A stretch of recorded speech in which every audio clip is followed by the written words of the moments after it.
Olá, seja bem-vinda, seja bem-vindo. Quinta-feira, 4 de maio de 2023. Começa agora o Câmara Notícia. Muito obrigado pela sua companhia, pela sua audiência e participe. Envie a sua mensagem para o número do nosso WhatsApp.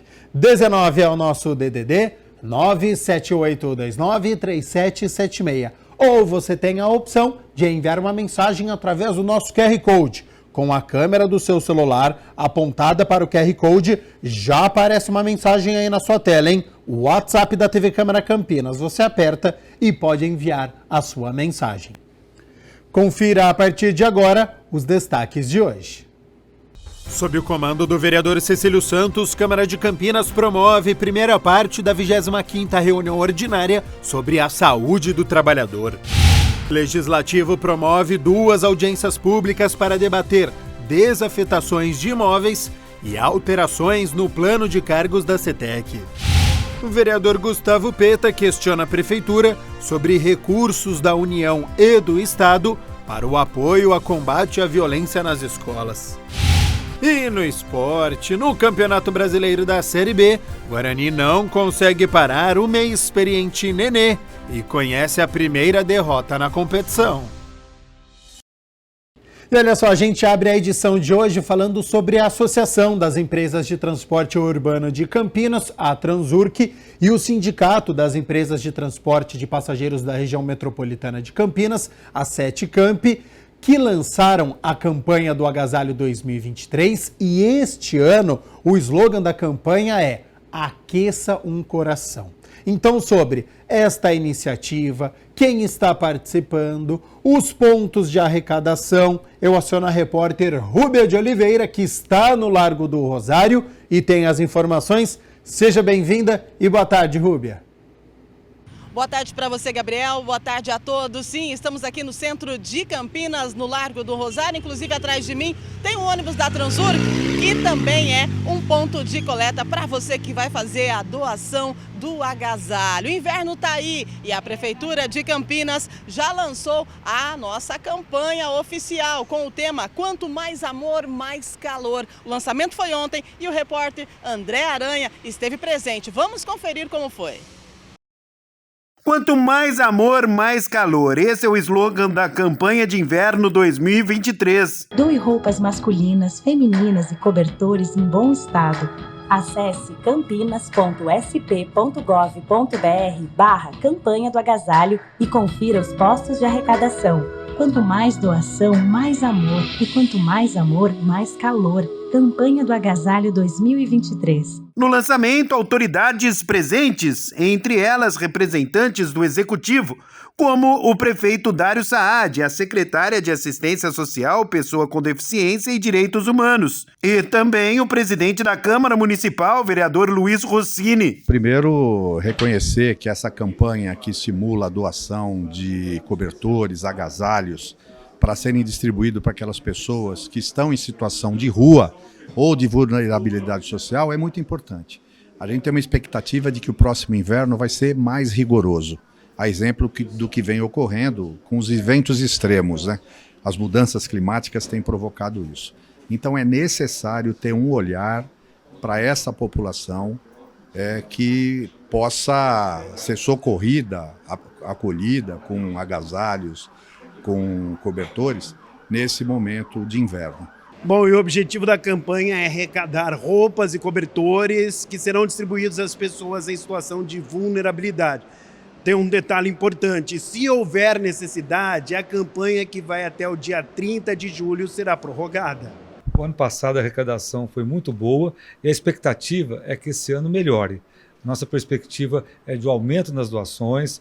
Nós estamos com uma rede de parceiros para arrecadar os agasalhos e essa rede está grande esse ano e a perspectiva é muito boa e a solidariedade da população de Campinas sempre prevalece. Há vários pontos de coleta, a própria Prefeitura é um deles. A Câmara, mais uma vez, abraça essa nobre causa e as caixas para coleta das doações já estão na entrada da Avenida da Saudade. Infelizmente, a população em situação de rua, nem todos aderem aos programas da Prefeitura e vão para o abrigo, vão para o albergue, né? é uma realidade muito difícil de ser resolvida.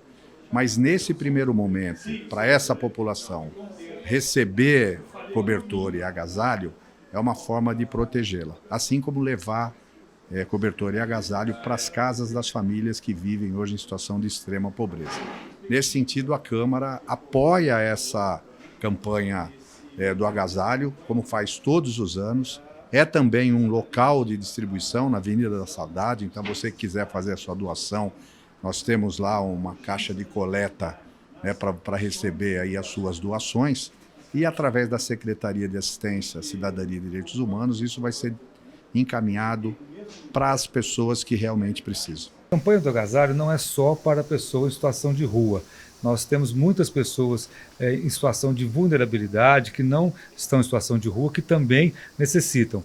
A nossa avaliação é que aumentou um pouco, e por isso que a perspectiva nossa é de arrecadar mais. E tem mais! No dia 20 de maio será realizado o Dia D no Paço Municipal durante todo o sábado. Equipes da Prefeitura e de grupos de apoio vão coletar roupas, cobertores e agasalhos. A campanha é muito importante porque ela busca acolher emergencial as famílias que estão em situações de vulnerabilidade. E como nós temos uma população campineira que é muito generosa, nós fazemos vários locais a recepção dessas doações e elas são entregues diretamente às famílias. A Câmara Municipal é um importante parceiro dessa campanha. Todas as vezes que tem as edições, ela participa não só como posto de arrecadação, mas também fazendo a arrecadação das doações. Isso é muito importante e faz toda a diferença, porque é uma campanha que busca acolher essas famílias que estão em situação de vulnerabilidade, garantindo que esse inverno não seja tão severo para elas. Pois é, a senhora falou roupas masculinas, não é? O que as pessoas mais precisam, é isso, secretário? Nós recebemos todo tipo de doação, mas nós temos focado nas roupas masculinas, porque os homens são os que menos doam, e também nos cobertores, que aí podem atender a família que está em casa e que não tem esse item tão importante para proteger do frio.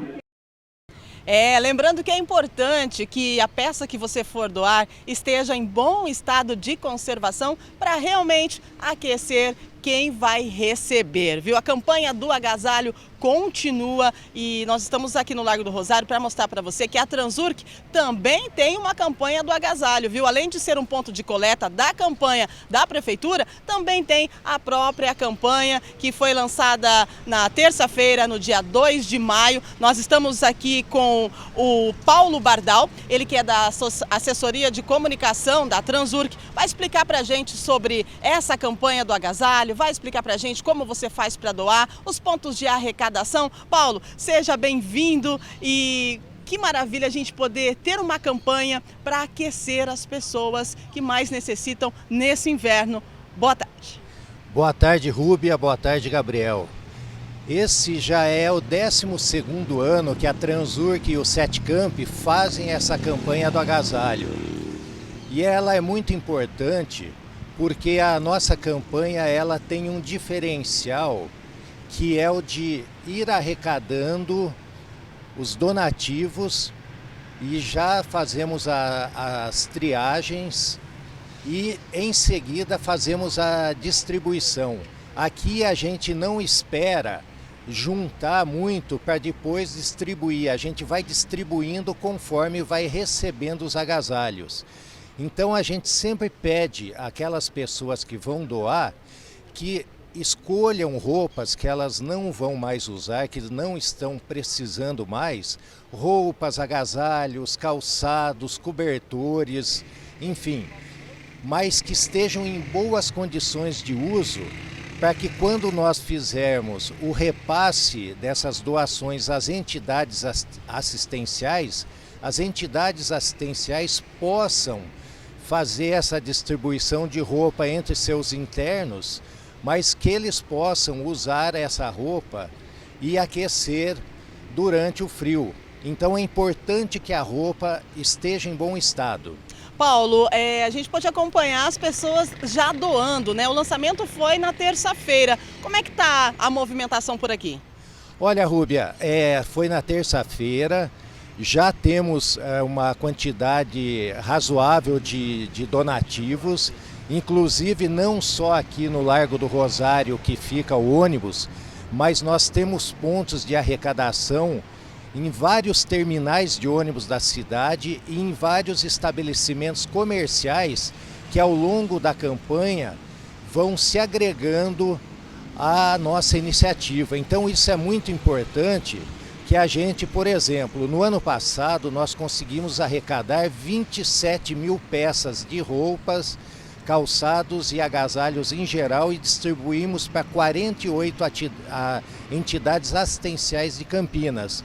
Neste ano, né, graças à solidariedade das pessoas, nessa participação que a gente tem sempre efetiva, a gente espera pelo menos empatar esse número ou quem sabe superar. E o tema da campanha do agasalho da Transurc e da Sete Camp é Aqueça um Coração, né? Como vai ser a distribuição desses agasalhos que estão sendo doados? Exatamente, o tema é esse, Aqueça um Coração, e nós vamos fazer essa distribuição para aquelas entidades que já são previamente cadastradas, aquelas que têm uma necessidade maior, né?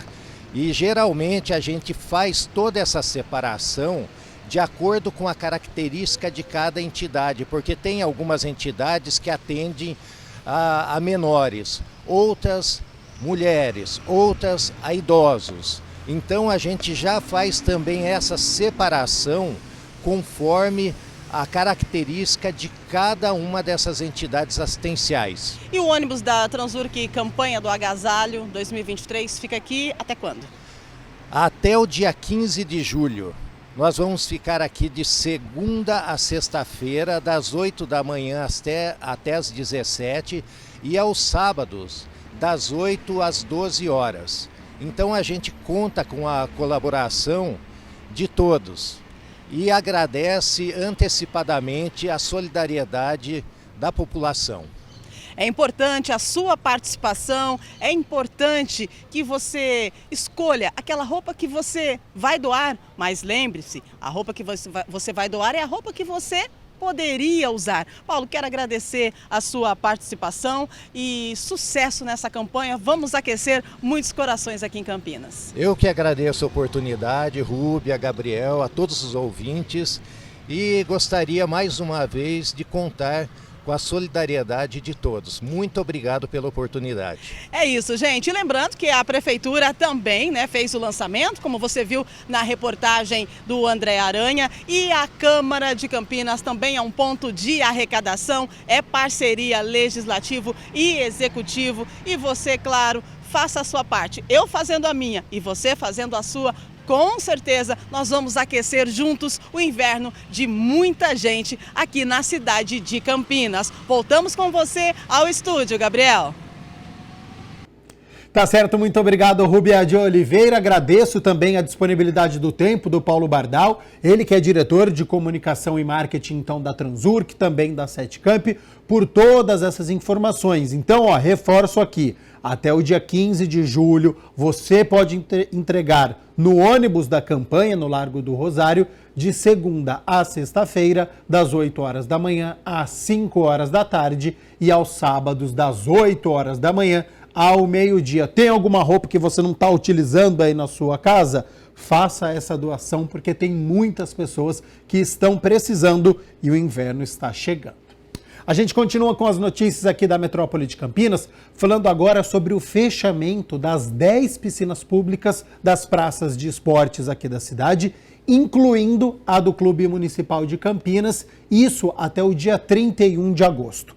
De acordo com o secretário municipal de Esportes e Lazer, o Fernando Vanin, a prática é comum por conta das baixas temperaturas e neste período vai ser realizada uma manutenção nos equipamentos. Falar sobre transporte agora, porque a INDEC interditou hoje cedo um trecho da rua Adão Gonçalves Fernandes e também da rua João Carlos do Amaral, na região do distrito de Nova Aparecida, e vai ficar fechada ao tráfego de veículos até o dia 19 de maio por conta de um trabalho da Sanasa de manutenção na rede de esgoto. Se você tem alguma dúvida, algum desvio sobre essa circulação, você pode ligar no telefone 118. Hora das notícias do Legislativo, porque ontem pela manhã foi realizada aqui no plenário a 12ª e a 13ª audiência pública para avaliar projetos de lei complementar de autoria do Executivo. A reunião, que aconteceu sob o comando da Comissão Permanente de Constituição e Legalidade, foi presidida pelo vereador professor Alberto. Também participou da audiência pública o vereador Zé Carlos, membro da comissão, além de representantes da Prefeitura. Na primeira assembleia, foram debatidos 3 projetos de lei complementar de autoria do Executivo referente à desafetação de áreas públicas. De acordo com o secretário adjunto da Secretaria Municipal de Justiça, Cláudio Pires, os projetos de lei complementar 20 de 2023 e 27 de 2023 de autoria do Executivo não irão trazer qualquer prejuízo, nem provocar comprometimento das condições de tráfego e acessibilidade, circulação de pedestres ou atendimento pelo sistema de transporte público. Já o terceiro projeto de lei complementar 31 de 2023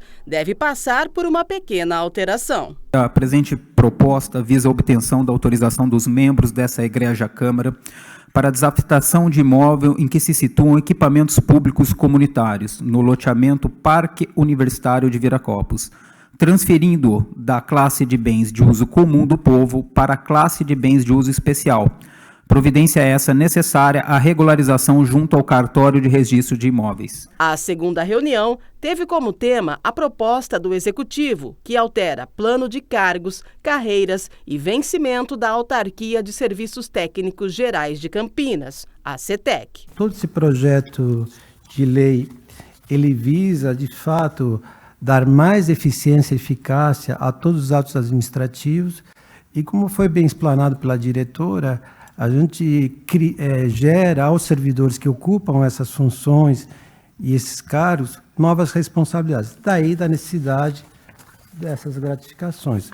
Para o vereador, professor Alberto, que presidiu as reuniões, os temas não são conflituosos, mas precisam passar por audiência pública. Esses projetos da 12ª audiência pública, que foi a primeira, são projetos para regularizar a questão latifundiária, né? Porque fala de fundiária, da situação fundiária, porque fala de áreas que precisam ser regularizadas. Então, normalmente são projetos relativamente fáceis, mas tem que passar pela audiência porque atinge interesses públicos e da população no modo geral. Pode ser que alguém discorde ou apresenta algum argumento que o autor, que é o Executivo Municipal, tenha que repensar, apresentar um substitutivo, etc. Não foi o caso dessa 12ª audiência pública. Foram 3 projetos que trataram de questões fundiárias, né, porque são áreas para regularização e que muda o objeto dela, né? Então, não, como bem você pontuou aqui, ao dizer que não existem conflitos. A 13ª audiência pública trabalhou sobre uma outra perspectiva, que é regularizar as leis, as situações da municipalidade em relação a leis federais. Esse é um processo que todas as instituições têm que fazer. Se você tem uma nova lei de licitações, isso implica em mudanças no município. A lei é federal, você tem que se adequar a essa nova legislação. A Câmara fez isso, a Saúde precisou fazer isso, e outras instituições precisaram também se adequar. Hoje foi a vez da CETEC. E olha só, em alusão ao 1º de maio, a primeira parte da reunião ordinária foi dedicada a debater sobre a saúde do trabalhador. Acompanhe como foi. Por iniciativa do vereador Cecílio Santos, a Câmara realizou a primeira parte da 25ª reunião ordinária com um debate sobre a saúde do trabalhador. O evento, alusivo ao 1º de maio, data que marca o Dia do Trabalhador, trouxe o presidente da Fundacentro, a Fundação Jorge Duprá Figueiredo, de Segurança e Medicina do Trabalho, que é uma autarquia do governo do Brasil vinculada ao Ministério do Trabalho e Previdência, que tem por objetivo elaborar estudos e pesquisas sobre as questões de segurança, higiene, meio ambiente e medicina do trabalho. O presidente é o ex-vereador Pedro Tourinho. A Fundacentro tem diversas unidades pelo Brasil afora, né? A gente tem unidades em Porto Alegre, Florianópolis, Curitiba, em São Paulo, em Campinas, em Santos, em Vitória do Espírito Santo, em Belo Horizonte, no Rio de Janeiro, em Salvador, em Recife, em Belém do Pará e em Brasília. São muitas unidades da Fundacentro pelo Brasil e a gente está na difícil tarefa de, neste momento, ajudar a reerguer nacionalmente uma instituição que foi, infelizmente, né, muito atacada no período que se passou. Parte do meu trabalho nesse processo de reconexão com a agenda da saúde e segurança no trabalho, inclusive, está sendo de retomar esse diálogo institucional, essas parcerias, né, pelo planeta afora com as organizações análogas à Fundacentro, a gente recuperar a capacidade do Brasil de discutir, mostrar o que faz e aprender com quem faz. Da mesma forma, né, a gente abrir as portas para que os segmentos organizados do mundo do trabalho, associações, sindicatos, né, possam se expressar, né, sindicatos laborais, patronais, né, sindicatos de todos os universos, para que a gente possa, de fato, fazer uma escuta social consistente. O militante da Pastoral Operária, Antônio Barbosa dos Santos, conhecido como Barbosinha, fez um resgate histórico da questão dos acidentes de trabalho. Vamos supor, hoje, às vezes, a própria técnico de segurança nega de fazer o CAT para o acidente de percurso. Todo mundo sabe o que é acidente de percurso, né? A partir que eu peguei o homem ao lado de casa e vou até na empresa e volto à noite, é um acidente de percurso. Hoje, se um acidente não for um acidente grave, infelizmente não faz o CAT. Segundo a Organização Internacional do Trabalho, a OIT, o país registrou 2,5 mil óbitos só em 21, né? Com 571,08 comunicações de acidente, só nesse período da pandemia, né? O número acresceu de 30% nessa relação de acidente aí. Entre 2012 e 2021, nós registramos aí 22,9 mil mortes e 6,2 mil comunicações de acidente, CAT feito, né? Vitimado pela Previdência. Gasto da Previdência. Isso aqui, pessoal, são dados que às vezes não é real, né? São dados registrados quando faz um CAT. O vereador Cecílio Santos falou da importância da Fundacentro e dessa reflexão quando se fala em acidentes de trabalho no Brasil. Pude testemunhar, junto com a vereadora Paula Miguel e os demais que estavam lá na posse do Pedro Tourinho, na Fundacentro, a quantidade de representação de sindicatos, de movimentos sociais, de entidades de pesquisa. Acho isso muito importante para a superação desse estado que passamos dos acidentes. E em seguida aconteceu a 25ª reunião ordinária. Os vereadores aprovaram em primeira análise o projeto de lei que autoriza a Prefeitura a contratar um plano de medicamentos para os servidores públicos ativos, inativos e também pensionistas do Executivo. Após a votação dos projetos previstos, foi finalizado a leitura do relatório da Comissão Parlamentar de Inquérito, a CPI criada para apurar supostas cobranças de vantagens indevidas para a prorrogação de contratos de empresas terceirizadas pelo Legislativo.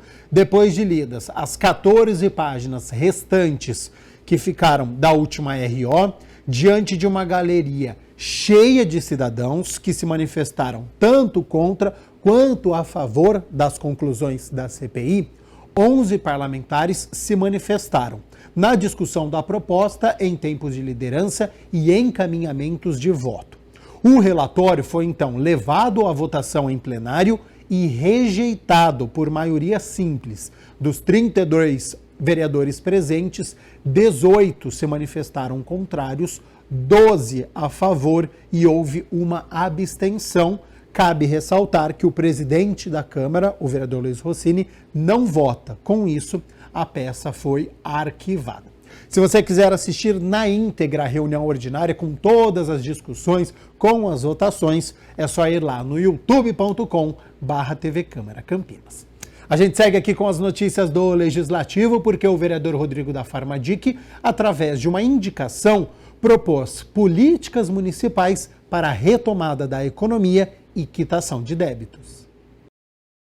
O vereador Rodrigo da Farmadic, por meio de indicação, solicita a realização de Refis Social, programa de regularização fiscal destinado a microempreendedores individuais, pequenas empresas e pessoas físicas de baixa renda. É a oportunidade em qual o cidadão pode renegociar suas dívidas tributárias e alguns impostos e até multas no município de Campinas.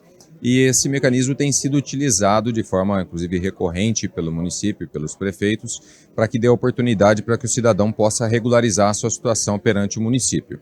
Inclusive, recentemente nós tivemos, mas foi meio assim, quando nós estávamos saindo de um período de pandemia. Então, por mais que a prefeitura deu oportunidade para que as pessoas pudessem fazer essa regularização, foi um momento em que estava todo mundo apertado, tanto as empresas como também os trabalhadores que dependem do seu sustento para arcar com seus compromissos, principalmente de impostos. Para o parlamentar, a medida é necessária uma vez que houve um retrocesso na economia no Brasil durante a pandemia do Covid-19. Segundo dados do IBGE, houve uma queda no PIB de 4,1% no mesmo período. No documento, ele ainda destaca que pequenas empresas e contribuintes de baixa renda foram os que mais sofreram com os reflexos das medidas de isolamento social, desemprego e alta da inflação. E eu propus de uma forma que o prefeito possa ter a legalidade, que fazer de forma um refis agora nesse momento social, que é justamente para microempreendedores, microempresas, profissionais liberais que têm que contribuir com o seu ISS e também para poder que imóveis com valor limitado de UFIX possa agora participar nesse momento para que tenha a oportunidade de fazer a regularização. O vereador Gustavo Peta protocolou um requerimento solicitando informações à Prefeitura sobre recursos da União e do Estado para apoio a combate à violência nas escolas. O requerimento protocolado pelo vereador Gustavo Peta solicita informações sobre os recursos federais e estaduais para apoio a combate à violência nas escolas. É no sentido de saber se a cidade de Campinas está aproveitando a oportunidade apresentada tanto pelo governo federal como pelo governo estadual de apoio às escolas, no sentido de preparar as escolas para essa situação que nós estamos vendo nos últimos anos, principalmente nesse ano, de uma escalada de violência nas escolas, principalmente as escolas públicas, né? Entre os questionamentos, o vereador Gustavo Peta quer saber quais os valores que serão destinados pela União e pelo Estado aqui para a cidade de Campinas, com a finalidade de auxiliar no combate à violência escolar e também melhorias nas infraestruturas das escolas. O parlamentar também questiona onde seriam aplicados esses recursos. É evidente que é uma questão muito complexa, é uma questão que precisa ser resolvida em várias frentes.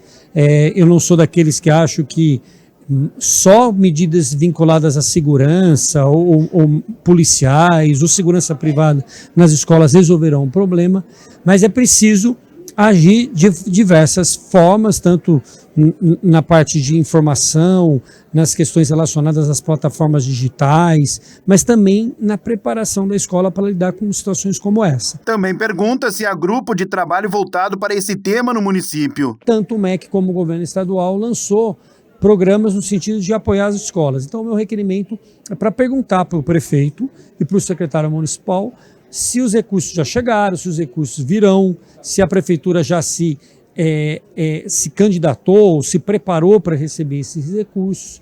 Então é para ter essas informações e, ao mesmo tempo, cobrar da prefeitura para que ela aproveite essas oportunidades geradas por esses programas que foram lançados. E olha só, a Câmara promoveu o seminário Violência nas Escolas, uma realidade a ser transformada, que refletiu formas de reverter o atual cenário de agressividade. A Elecamp, Escola do Legislativo de Campinas, em parceria com as comissões permanentes de Defesa dos Direitos da Criança, do Adolescente e Juventude, de Defesa dos Direitos Humanos e Cidadania, Educação e Esporte, para os assuntos de segurança pública e de políticas de prevenção às drogas, realizou o seminário intitulado Violência nas Escolas, uma realidade a ser transformada. A ideia partiu do presidente da Câmara, vereador Luiz Rossini. Então a ideia de produzir um momento onde pesquisadores, especialistas, estudiosos, que possam trazer olhares diversos sobre esse fenômeno, e a partir da compreensão dessa realidade, nós entendemos que talvez seja mais fácil depois pensar ações de políticas públicas para tentar modificar essa triste realidade. Compreender o fenômeno para poder agir com base, com evidência científica e alguma coisa que possa ser realmente mais eficaz. O objetivo do seminário, que contou com certificação para os presentes, foi refletir sobre aspectos institucionais e sociais do contexto da violência atual. A vereadora Mariana Conte, que presidiu a CPI antifascista, comentou sobre a necessidade desse debate. Nós temos relatos de professores, educadores preocupados com manifestação de racismo, de machismo, com a simbologia fascista que acaba aparecendo nas escolas. Todo mundo que está dentro da sala de aula tem observado isso, símbolos que remetem aos grupos da extrema-direita nazista. E eu entendo que isso, na verdade, é decorrência de um processo que nós identificamos, pesquisadores estiveram presentes nessa casa, apontando aí o crescimento desses grupos, que são grupelhos pequenos, mas que estão fazendo uma disputa cultural, recrutando a juventude. Então, acho que é muito importante que a gente tenha em vista que é um elemento complexo e que vai se resolver com um debate de segurança, mas com um debate amplo sobre o que é a segurança. O presidente da Comissão de Prevenção às Drogas da Câmara, vereador Nelson Ossiri, levantou alguns pontos sobre como lidar com a questão. E algumas delas incluem não só investir em tecnologia, atualização também de equipes de formação dos professores, como também formação continuada dos professores, até para poder se atualizarem sobre os seus conhecimentos e desenvolver, assim, novas habilidades, a ponto de também prezarmos pela formatação, né, e a participação, o engajamento dos pais e representantes legais, responsáveis legais, melhorar a infraestrutura escolar.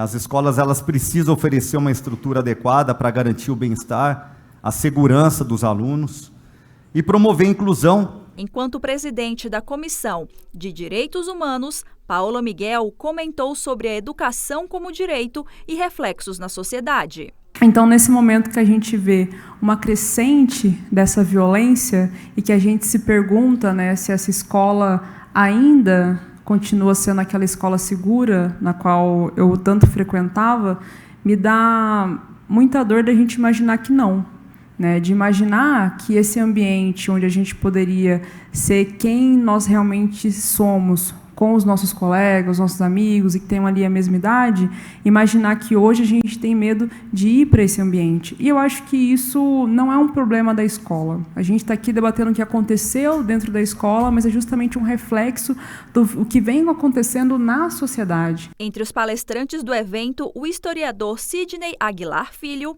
a doutora em psicologia Ângela Fátima Soligo e, representando a Secretaria Municipal de Educação, Fernando Henrique Martins Martins. Também compareceram à mesa o delegado da Polícia Federal, Edson Geraldo de Souza, e o delegado da Polícia Civil, Fernando Manoel Bardi. O vereador Major Jaime, que preside a Comissão de Assuntos de Segurança Pública, acredita que é possível mudar esse cenário. Guida Calisto, que é a presidente da Comissão de Educação e Esporte da Câmara, comentou que existe um longo caminho a ser tratado. A gente vê aí mundialmente isso acontecendo em vários países e aqui no Brasil já tem acontecido de um tempo e agora numa situação de uma escalada agravada muito maior, a gente sabe que não vai ter uma saída tão fácil e também a gente não acredita, né, em saídas aí pautadas no senso comum. A gente precisa entender de fato esse fenômeno, o que está acontecendo e tentar atuar nas suas várias áreas, né? Na áreas mais material, objetiva, mas é também em outras áreas que a gente precisa chamar todos, as famílias, as autoridades, chamar os educadores, porque a gente não suporta mais viver nessa situação, nesse ambiente de terrorismo, de medo e de ódio que a gente está vivendo hoje. Ao mesmo tempo, existem discursos que falam porque em país X ou país Y não aconteceu isso, ou aconteceu isso, aconteceu aquilo. Só que, na verdade, a estatística é uma mágica, né? Do ponto de vista que você vê. Então, se você só consegue ver aquilo que a imprensa ou que você quer ver, é essa a informação que você vai ter. Agora, eu gostaria que me passasse o quanto já foi evitado, com todas as ações que foram tomadas. É essa a importância de se saber que houve, sim, uma redução em todos os lugares, seja na Europa ou nos Estados Unidos, de ações preventivas. O que a gente está falando aqui são ações preventivas. Campeonato Municipal de Skate passa a integrar o calendário esportivo anual aqui de Campinas.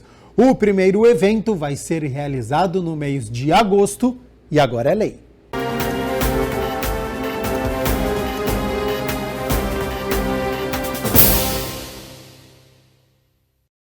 A lei que cria o Campeonato Municipal de Skate 019 Skateboard Junior Contest é de autoria do vereador Permínio Monteiro e foi sancionada no dia 27 de abril. Entre os objetivos da Lei 16.378 está a divulgação e estimulação da prática do esporte, tanto para profissionais quanto para adeptos, além de fortalecer a importância das atividades físicas para crianças, adolescentes e jovens. O parlamentar considera o skate um esporte inclusivo. É muito importante porque vai envolver crianças, jovens, adolescentes e adultos. Então Campinas vai ter essa visibilidade, até porque hoje o skate é um esporte olímpico e a gente sabe da importância que tem esse esporte aqui na cidade de Campinas. A partir de agora, a competição passa a integrar o calendário oficial de datas e eventos municipais. A realização do campeonato será anual, na primeira quinzena do mês de agosto. E, paralelamente à competição esportiva, ações educativas, culturais e de assistência social devem ser desenvolvidas.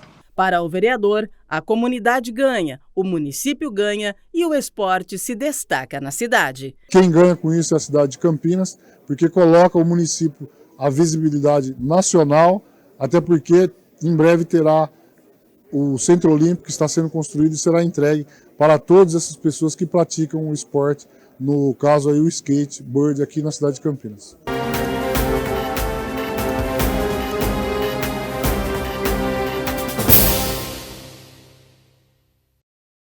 Em reunião solene, os vereadores Cecílio Santos e Paula Miguel entregaram a medalha Laudelina de Campos Melo a mulheres que contribuíram para o avanço dos direitos das trabalhadoras domésticas. Acompanhe.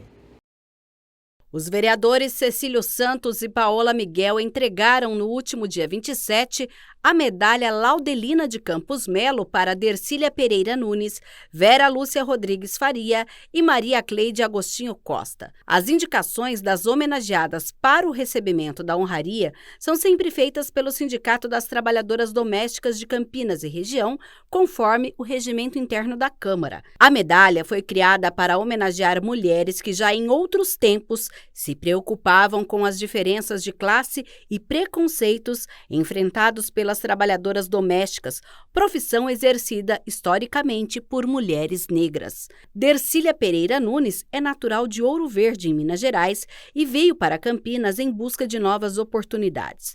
Entrou na diretoria do Sindicato das Trabalhadoras Domésticas em 2009, onde cumpriu 2 mandatos consecutivos, dando grande contribuição no avanço dos direitos das trabalhadoras domésticas. É uma grande satisfação assinar essa homenagem, que é simples, é singela, mas é muito significativa, principalmente por ser no dia de hoje, não é?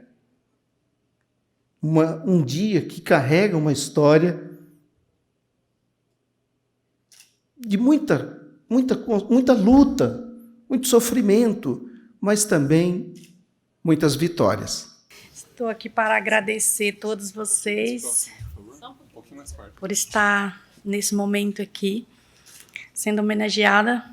Agradeço a Cida pelo convite e agradeço a todos vocês. Vera Lúcia Rodrigues Faria, moradora da região do distrito do Ouro Verde, é militante dos movimentos sociais que lutam por igualdade de direitos das mulheres e por equidade de gênero. Ela é educadora e trabalha como monitora infantil na Prefeitura de Campinas. Quero te dizer que a sua luta me inspira, e inspira certamente muitas mulheres, porque ela está na igreja, ela está nos movimentos populares, ela está na educação, né?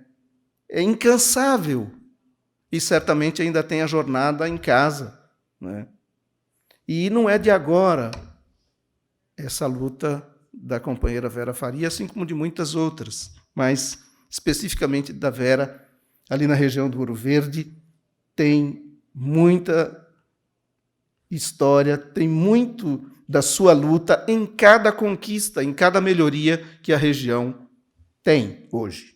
Estou muito emocionada de estar aqui na Casa do Povo e meu primeiro momento, meus respeitos à nossa ancestralidade que nos permitiu chegar até aqui. Muitos de nós, como disse a Paola, muitos dos nossos ancestrais vieram nos navios negreiros.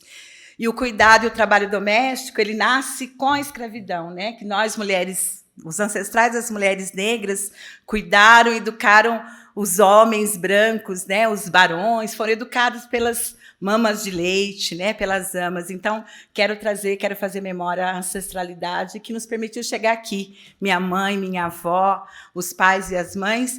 E quero fazer memória também, assim, de tantos companheiros que estiveram conosco na luta.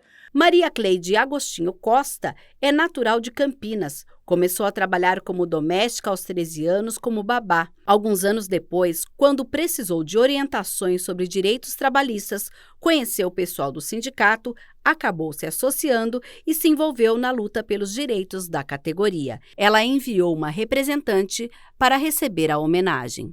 Então, para mim é uma grande honra estar aqui com cada um e cada uma de vocês, para que a gente possa justamente fazer justiça.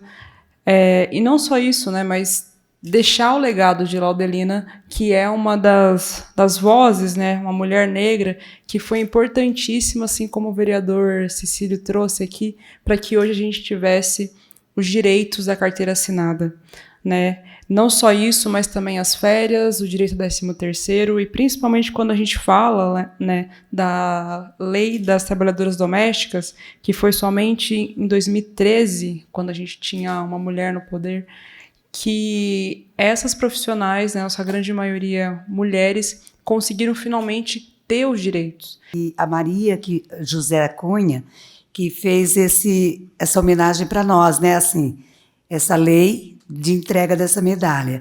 E eu sinto muito que a Cleide não tenha valorizado esse momento, que era para ela estar aqui para receber essa medalha, né? Então, mas eu agradeço muito. Também em reunião solene, o vereador Nelson Osser entregou diversas honrarias a personalidades que se destacaram nas respectivas áreas de atuação. Então agora é hora de mais reunião solene.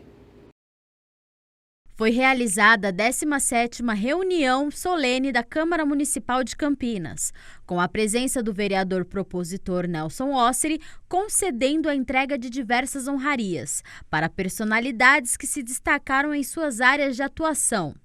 Foram 5 homenageados que tiveram sua história pessoal reconhecida no município. A melhor coisa que tem é homenagear em vida, né? E essas homenagens hoje, para quem não sabe, passa por todo um processo. Não é tão simples assim. Tem muita gente que acha que é simplesmente escolhe uma pessoa, vai lá e pronto. Não. Se transforma num projeto de lei, passa por algumas comissões e depois vem para o plenário para a votação. Hoje, o maior título, né, a maior homenagem dessa casa é o título de cidadão campineiro, né? E depois tem as homenagens também qualificadas para cada segmento. E, no mesmo sentido, essas homenagens são votadas no plenário. E de todos vocês, graças a Deus, também foi aprovada por unanimidade. Neuza Monteiro Fernandes foi homenageada com o diploma de mérito Mulher Virtuosa Elizabeth Lins Renault Cordeiro. O cabo da Polícia Militar, Michel Cavalcante Siqueira, recebeu a medalha Arautos da Paz.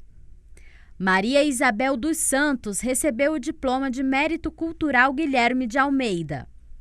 O defensor público José Moacir Doreto Nascimento foi homenageado com o diploma de mérito jurídico Elvino Silva Filho. E o diploma de mérito esportivo Sérgio José Salvucci foi entregue a Fabiana Belay Desidério. Gostaria de agradecer primeiramente ao vereador Nelson, ao meu esposo que está aqui presente, aos meus amigos, e dizer que sem vocês nada disso seria possível. Recebo com grande alegria essa honraria, certamente fruto de mais de 15 anos de atuação como defensor público na cidade de Campinas, com contato direto com a população mais sofrida, mais marginalizada e que mais precisa de atenção do poder público.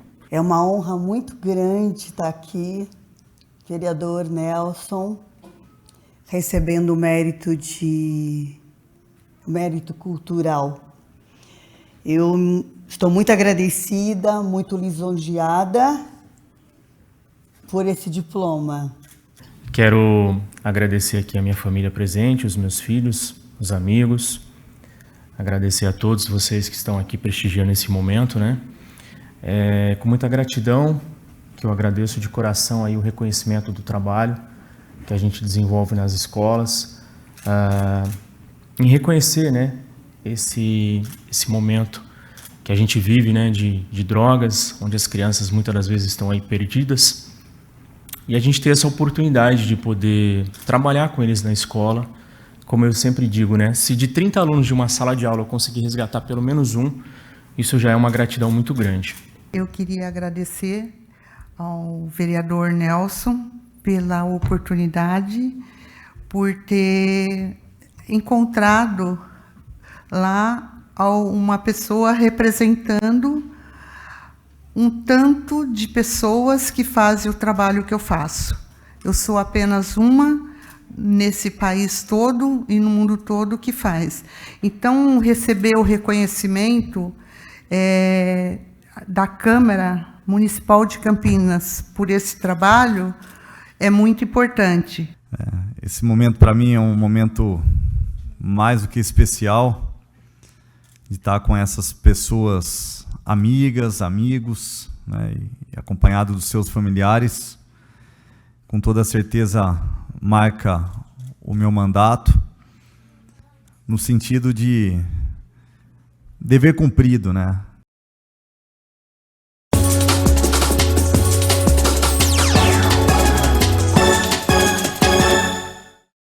Ontem o Guarani foi até Caxias do Sul enfrentar o Juventude e tentar manter o 100% na competição, mas vacilou com o experiente meia Nenê e saiu derrotado. O Juventude já mostrou que queria a vitória e logo aos 30 segundos tocou envolvendo a zaga bugrina, até que de cabeça Nenê obrigou o goleiro Pegorari a fazer boa defesa. Aos 4 minutos, de novo, Nenê pela esquerda fez jogada, até que sobrou para Davi, que mais uma vez parou em Pegorari. Até que aos 8 minutos, a bola procura. A zaga bugrina não conseguiu afastar e caiu nos pés de Nenê, que arriscou da intermediária. A bola desviou e morreu no fundo das redes. 1-0 Juventude. Aos 21 minutos, cruzamento na área bugrina. Rodrigo Rodrigues, livre de marcação, cabeceou com estilo e Pegorari salvou mais uma vez. Na cobrança de escanteio, por pouco, Nenê não faz gol olímpico, mas o goleirão bugrino mandou novamente para escanteio. O Guarani chegou com perigo somente aos 26 minutos neste chute de Wenderson. O Bugre se animou e aos 31 minutos Bruno José fez boa jogada pela direita e obrigou o Thiago Couto a mandar para escanteio. No segundo tempo, mesmo com o gramado um pouco pesado pela chuva, Bruno José escapou pela direita e chutou, mas sem muita força, e desperdiçou a oportunidade. Final, Juventude, que conquistou a primeira vitória 1, Guarani, que conheceu a primeira derrota 0. O começo de jogo do Guarani foi muito ruim, né? Tanto é que sofreu o gol. A gente viu nas imagens que o Pegorari, o goleiro, salvou a equipe, porque poderia ter sido maior o placar. Na etapa final, arriscou um pouco mais, mas faltou, né, inspiração, criatividade, pontaria para o Guarani, que apesar desta derrota, permanece no G4, é o terceiro colocado da competição, com 9 pontos. Bugre volta a campo neste domingo, 7 horas da noite, contra o Sport lá em Recife. Outra parada complicada para os comandados do técnico Bruno Pivetti. Olha só, vamos mudar de assunto, porque quem nunca ficou com vontade de oferecer uma comida gostosa para o pet? Bom, nem sempre é bom, né? Isso porque alguns dos alimentos que são deliciosos, como o chocolate, que eu amo, podem fazer muito mal aos cachorros. No quadro agora que nós vamos descobrir a razão de não deixar o seu bichinho comer. Preste atenção então, ó. Agora é o bicho.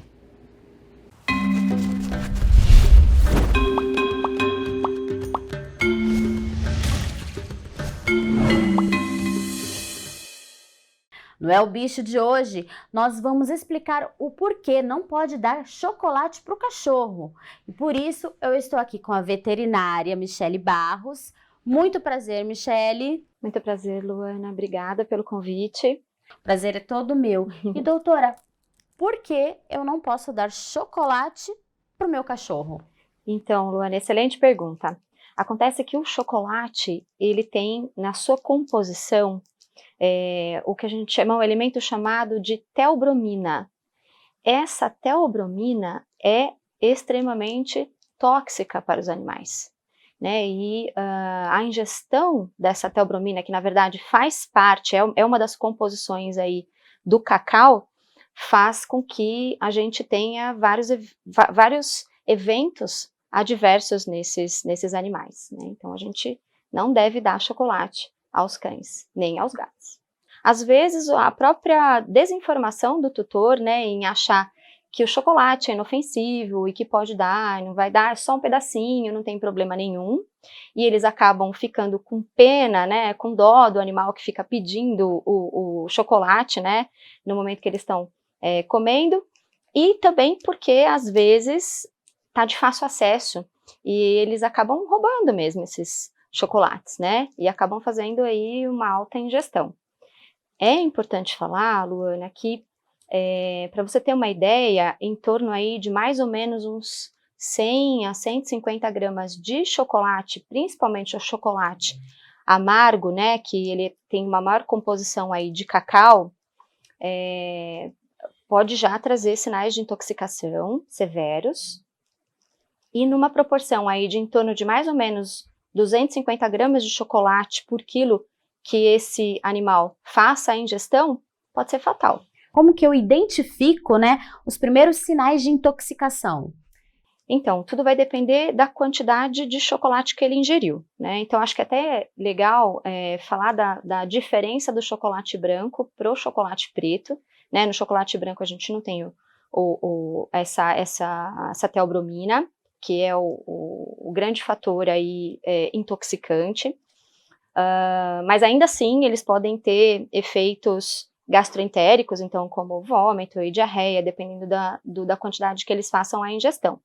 Agora, no chocolate preto, né, ainda mais tendo essa concentração alta de cacau que a gente comentou, geralmente começa com um quadro gastroentérico, então vômito, diarreia, às vezes ficam mais nauseados, mas dependendo da quantidade eles podem ter alterações neurológicas severas, então às vezes até convulsões e outras alterações, quadros de excitação, né, que o tutor percebe que o animal tem um comportamento diferente e por vezes até, como eu comentei, pode chegar à fatalidade. E isso quando acontece, quais assim os primeiros socorros, né, que a gente como tutor pode ter com o animal? Então, percebeu que fez a ingestão de chocolate, não sabe quanto foi essa ingestão, não espera, né? O ideal é procurar ajuda, procurar um médico veterinário mais próximo, explicar o que aconteceu. Se o veterinário percebe, né, e se essa ingestão foi perceptível num período aí de 2, 3 horas após a ingestão, o veterinário pode fazer algumas manobras para fazer com que esse paciente coloque, né, esse conteúdo gástrico para fora e diminua esse processo de digestão e depois a absorção, né, intestinal. E para você ter uma ideia, essa teobromina, né, que é uma xantina, ela leva em uma média aí para ser metabolizada pelo fígado, a gente tem aí de, às vezes, 3, 4 dias para conseguir uma metabolização completa, né?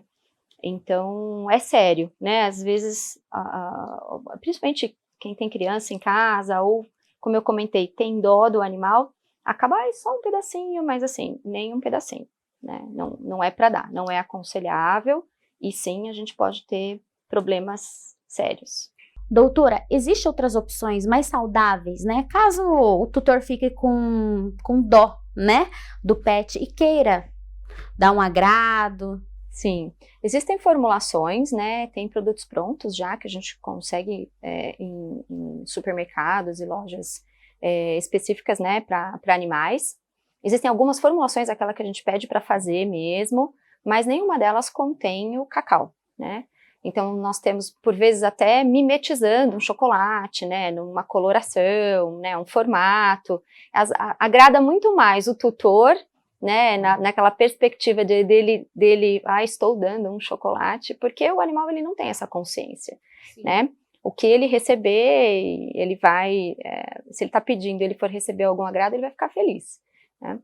Mas petiscos a gente tem vários no mercado, o importante só é que a gente faça essa diferenciação. O que é de pet, é de pet, o que é de humano, é de humano, né? A gente fala do chocolate, mas existem vários outros alimentos que nós consumimos e que são potencialmente tóxicos para os cães e gatos. Quais? Né? Por exemplo, época de Natal, né, que as pessoas costumam ter mais uva em casa, uva passa, né? As uvas, elas de uma maneira geral são potencialmente nefrotóxicas, né? Então fazem muito mal aos rins, né? Outras frutas, alguns grãos também são, cebola, nossa, é tão comum, às vezes a pessoa fala, eu cozinhei um arrozinho aqui tão gostoso, né, com uma cebolinha, aí ele dá um dia aquele arrozinho, no outro dia ele dá de novo arrozinho, e esse paciente vai tendo uma intoxicação por cebola, né, e outros temperos. Então, é sempre importante ter uma orientação de um nutrólogo veterinário ou de um veterinário toda vez que a gente for querer fazer uma introdução a uma dieta diferente daquela que é específica para a espécie, né? Porque a gente pode trazer prejuízos à saúde do animal. Muito obrigada por esclarecer a dúvida, doutora. Eu que agradeço muito. Muito obrigada. E você aí em casa, mais cuidado com a alimentação do seu pet e até semana que vem com mais dicas. Até mais, um beijo.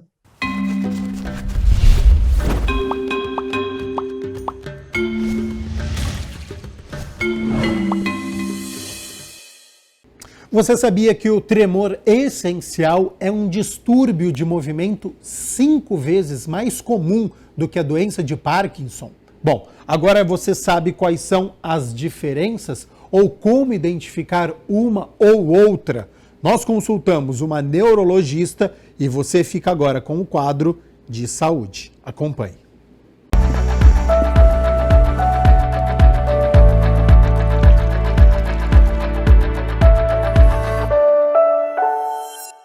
Olá, mais um Saúde Agora começando aqui pela tela da TV Câmara Campinas e eu já quero lembrar você aí de casa que a sua participação é sempre muito importante aqui no nosso quadro sobre saúde. Faz o seguinte, tá vendo esse número que já tá aparecendo aí no seu vídeo? É o nosso WhatsApp, deixa ele anotado no seu celular e sempre que tiver alguma sugestão, alguma dúvida, manda para cá, que a nossa produção, a Débora Martins, vai atrás de um especialista para tirar todas as suas dúvidas. Lembrando também que você pode participar, viu? Sempre pelo nosso Facebook e também pelo YouTube da TV Câmara Campinas. E agora sim, apresentar para você de casa o tema de hoje. A gente vai falar um pouquinho sobre tremor essencial e doença de Parkinson. Você sabe o que são essas duas doenças? As diferenças? Pois é, quem vai explicar tudo isso e muito mais pra gente hoje, olha só, é a nossa convidada que já está aqui na tela comigo, é a doutora Inara Thaís de Almeida. Ela é neurologista e membro titular da Academia Brasileira de Neurologia, aceitou falar com a gente sobre esses temas tão importantes aí, explicar essa diferença, parou todos os atendimentos só para falar com a gente hoje. Então, doutora Inara, antes de começar o nosso bate-papo aqui no Saúde Agora, eu quero agradecer a sua participação aqui. Olá, é um prazer estar aqui para falar com vocês desses temas assim, aí super importantes e também comuns, né? Essas dúvidas são muito comuns. Doutora, quando a gente fala aí de tremor essencial e doença de Parkinson, tem bastante dúvida, né? São doenças aí que estão atingindo cada vez mais as pessoas. O que a senhora vê no consultório? Na verdade, a primeira dúvida que surge é: toda vez que uma pessoa apresenta algum tipo de tremor, algum movimento involuntário, é comum imediatamente vir na cabeça dela doença de Parkinson. Então é comum as pessoas associarem qualquer tipo de tremor à doença de Parkinson, a preocupação de surgir doença de Parkinson. Mas a doença de Parkinson não é só tremor, ela é muito mais do que tremor. Inclusive, existem formas da doença de Parkinson que não apresentam tremor, né? Então, são duas coisas completamente diferentes. O tremor pode ser um sintoma da doença de Parkinson, mas pessoas podem apresentar Parkinson sem o tremor. Já existem outras doenças em que o tremor é a manifestação predominante. A mais comum delas é uma doença que chama tremor essencial, né? Uma doença benigna, que geralmente acontece em famílias, né? Vem várias pessoas com esse tipo de tremor desde a infância, na mesma família. E o que eu tenho percebido é mais um cuidado das pessoas. As pessoas estão se preocupando muito mais com a sua própria saúde. Então, elas estão notando qualquer diferença no seu corpo, nos seus movimentos, e estão procurando ajuda médica de uma forma mais precoce. Então, a gente tem acabado diagnosticando muito mais, né? E no caso do Parkinson, a gente está vivendo muito mais. Então, como é uma doença que ela acontece mais frequentemente a partir dos 60 anos de idade, então a gente de fato tem observado mais. Então, doutora Inara, vamos então destrinchar então essas duas doenças.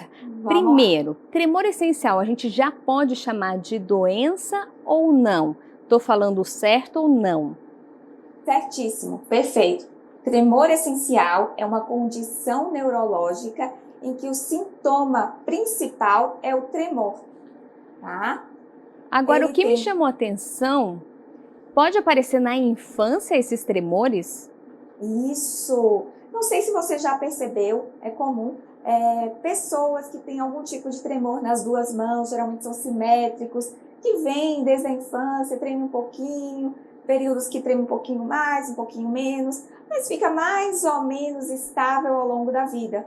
Isso é muito comum acontecer. Em algumas outras pessoas, existe o início dos sintomas lá a partir dos 50 anos de idade. Ou seja, existem 2 picos de incidência do início dos sintomas, um na infância e outro na meia-idade. E doutora, pesquisando também sobre esse tema, a senhora está falando aí de tremor na mão. É mais comum ser na mão ou esses tremores, quando a gente fala de tremor essencial, também podem aparecer em outras partes no corpo? Um exemplo, tremor na voz, tremor vocal? Sim. O mais comum e o que chama mais atenção é a mão, porque como a gente usa bastante, né, esses movimentos finos de escrever, pegar um copo, usar um talher, então é o que chama mais atenção e geralmente é o sintoma inicial que motiva a pessoa a procurar ajuda médica.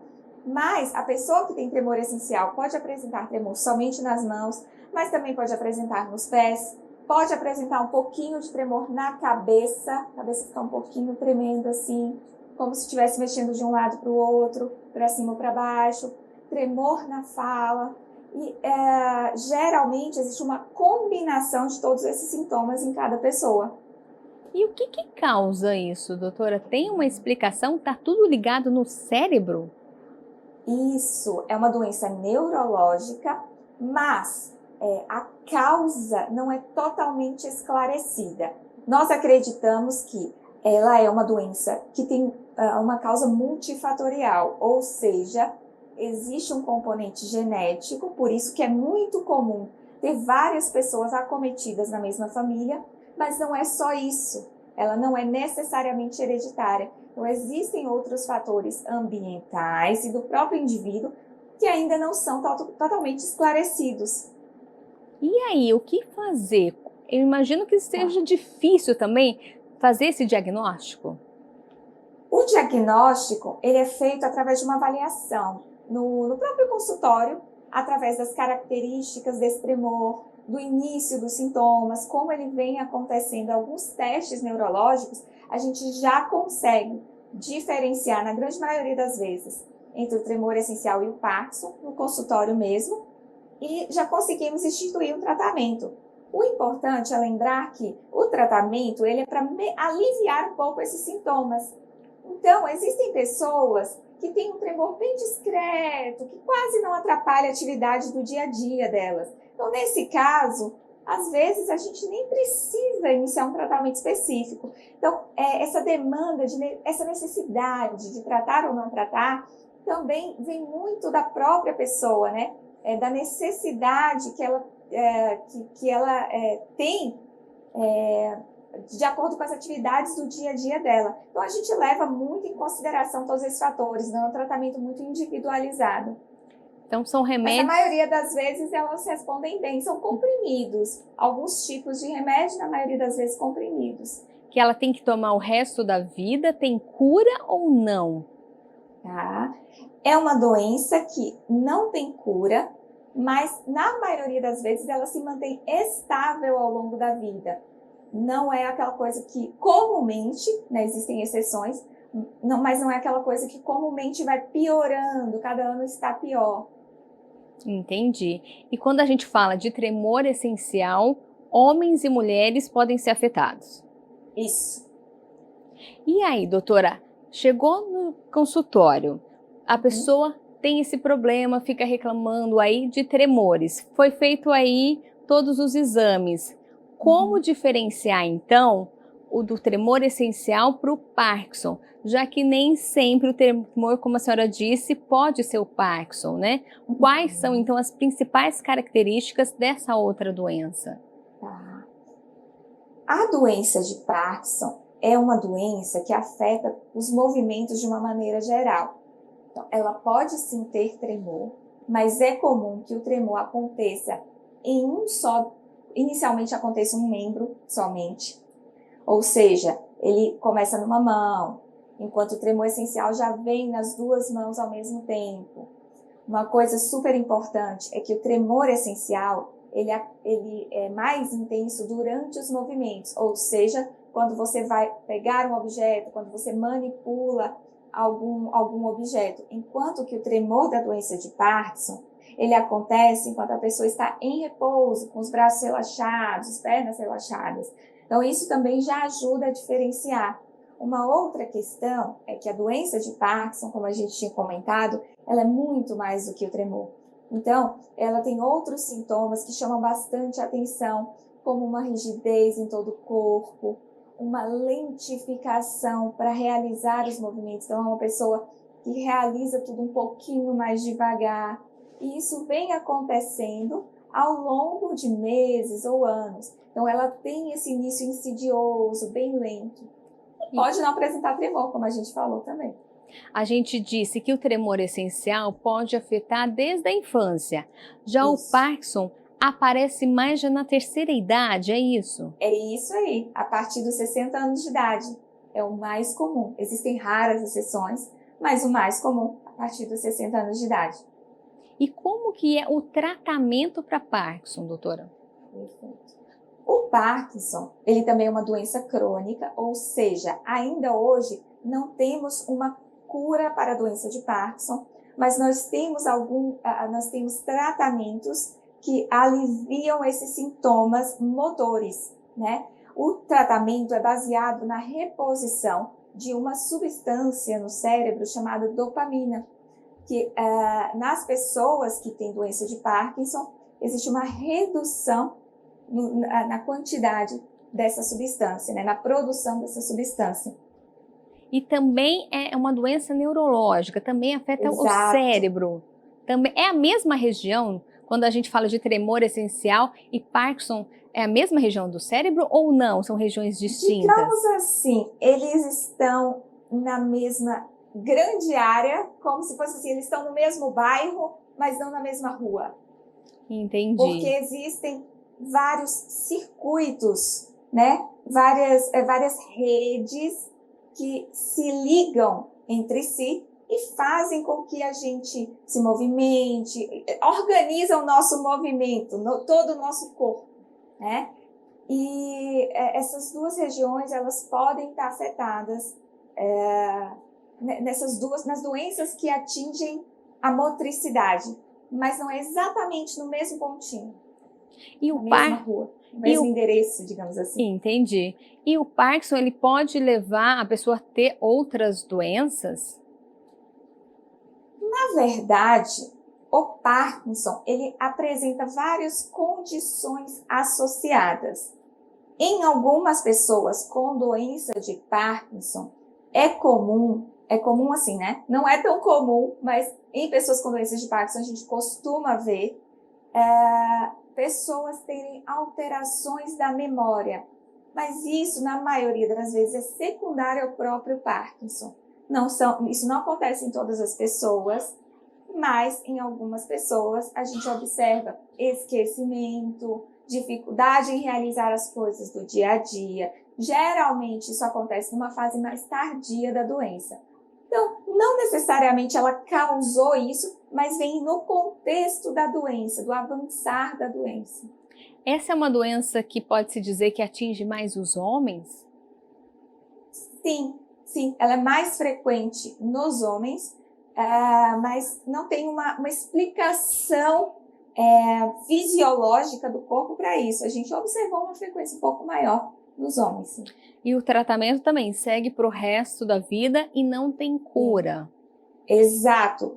Hoje em dia, né, o que a gente tem percebido nas doenças neurológicas, no Parkinson também, é um avanço do conhecimento, das pesquisas e de várias formas de tratamento que tem ajudado muito essas pessoas. Por quê? No fim das contas, o que a gente quer é viver bem, independente se a doença tem cura, não tem cura. O que a gente quer é conseguir fazer as nossas atividades do dia a dia, aproveitar a vida, né? Estar bem com a família. Então, as opções terapêuticas, elas avançaram muito nesse sentido. E o que a gente vê são pessoas que têm ficado bastante ativas por muito, muito tempo. E doutora Inara, tem como evitar essas doenças, né? A senhora disse lá no começo, né? As pessoas estão se cuidando mais, estão procurando o médico cada vez mais, se autoconhecendo, né? Mas tem como evitar? O que fazer, né? Antes desses sintomas aparecerem aí? Essa é uma grande pergunta, ainda sem resposta, principalmente na doença de Parkinson. Por quê? À medida, no momento em que a gente identificar o fator causador, ponto inicial do início da doença, a gente consegue estabelecer uma prevenção bem estruturada, né? Então, a gente ainda não sabe o que a gente pode fazer para evitar a doença de Parkinson. O que a gente consegue hoje, em 2023, é fazer um diagnóstico precoce, bem no iniciozinho dos sintomas, né? Então, como identificar esses sintomas, né? Eles normalmente podem aparecer de forma leve. Vamos ressaltar de novo, né? Deixar bem aí. Começa de forma muito discreta, muito leve. É uma dificuldade. A pessoa sente uma rigidez. A gente consegue, através dos testes neurológicos, observar isso no consultório. Mas a pessoa sente um travamento, como se o corpo estivesse todo rígido, travado, difícil de se movimentar. Isso vai surgindo de forma lenta ao longo de meses. E todo o corpo dela fica um pouco mais lento. Ou seja, a fala é um pouco mais devagar, os movimentos para executar, para se alimentar, para caminhar, para movimentar os braços, eles vão se tornando mais lentos, né? E, na maioria das pessoas, mas não em todas, pode ter aquele tremor assimétrico que a gente falou. Mais comum em repouso, quando está quietinha, parada. E quando a gente fala de tremor essencial, também deve procurar ajuda. O que a pessoa deve observar? Certo. O tremor essencial não tem essa lentificação dos movimentos, ao contrário do Parkinson. Então, é uma pessoa que vai estar fazendo suas atividades normalmente, ela vai estar superativa, não vai ter dificuldade de subir e descer uma escada, de realizar as atividades do dia a dia, mas ela percebe que quando ela vai executar os movimentos, as atividades dela, ela observa um tremor. É muito mais comum na mão e ele é simétrico. E durante o movimento, é o contrário, ela vai mexendo e ela observa um tremor. E o ideal, como a gente já disse, né, procurar então um especialista o quanto antes e não assustar com o diagnóstico, né? Como a gente disse aqui ao longo da nossa conversa, existem medicamentos e dá para manter uma vida aí saudável, adequada, fazer as atividades, né? Normalmente. Exatamente. Acredito que o mais importante é você saber o que está acontecendo de fato. Então, aconteceu algo diferente, você percebeu que tem algo que está te incomodando no teu corpo, procure ajuda. Porque o passo inicial é saber o que está acontecendo. A partir daí, a gente pode tomar as medidas mais adequadas para cada condição, né, nesse intuito de ter uma vida praticamente normal, uma vida saudável. Se autoconhecer é fundamental, né? Para todas as doenças. Tá certo, então, a gente conversou hoje no Saúde Agora com a doutora Inara Thaís de Almeida, ela é neurologista e também membro titular da Academia Brasileira de Neurologia. Doutora, infelizmente o nosso tempo é muito rápido, por isso eu já quero deixar o convite aqui para voltar a participar do Saúde Agora e dos demais programas que a gente tem aqui sobre saúde, porque tema é o que não falta, né? É verdade, com certeza, com certeza. E saber o que está acontecendo, esse trabalho de esclarecer as pessoas sobre entender o seu próprio corpo, né, saber quando procurar ajuda é super importante, super importante. Eu agradeço a oportunidade, foi um prazer falar aqui com vocês hoje. A gente que agradece a sua participação, já vamos fazer o convite para um próximo programa e eu também aproveito para agradecer a sua companhia e audiência e eu te espero no próximo Saúde Agora. Tchau!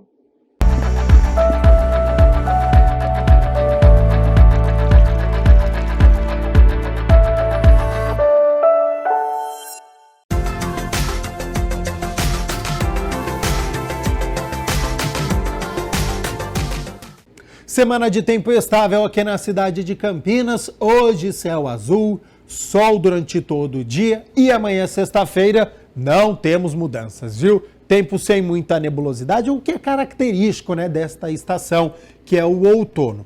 Vamos às temperaturas, porque elas seguem em elevação, hein? Olha só, mínima de 17 graus. Ao longo do dia essa temperatura sobe, podendo chegar aos 30 graus aqui na cidade de Campinas. O Câmara Notícia fica por aqui. Muito obrigado pela sua companhia, pela sua audiência. Continue aqui na TV Câmara Campinas e nos vemos amanhã, na sexta-feira, ao vivo, hein? A partir do meio-dia. Até lá. Tchau, tchau.